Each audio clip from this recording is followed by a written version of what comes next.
Assalamualaikum warahmatullahi wabarakatuh. Good morning viewers. You are watching breaking news with me, Shafina Adelya. We will bring you hot news from Indonesia and around the world. In today's news, an earthquake measuring 7 on the Richter scale rocked Japan on Saturday, 13 February 2021 at 23 local time.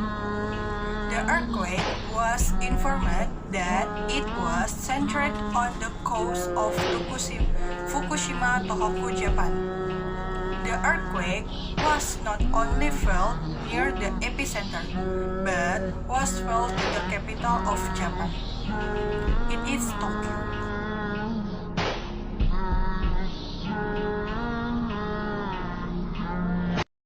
Starting with an information sound alarm on all cell phones in Japan. 1 minute after the alarm sounded, Japanese citizens immediately shocked of the earthquake that was felt as far as Tokyo.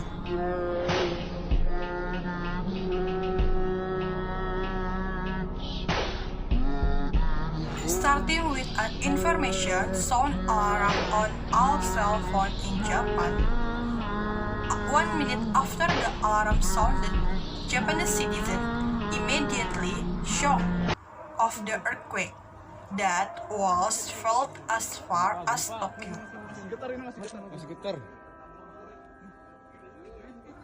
The Japan Meteorology and Geophysics Agency announced that no tsunami had occurred due to the earthquake.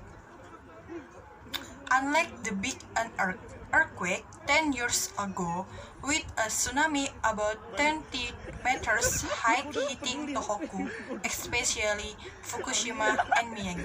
Astagfirullah ya Allah. Oma ini sabar. Tenang. Insyaallah aman kita. Insyaallah aman. Japanese authorities are still detecting aftershock and suggesting caution for the surrounding community. The casualties were still not announced by the Japanese authorities until the evening at 21:23 p.m. local time.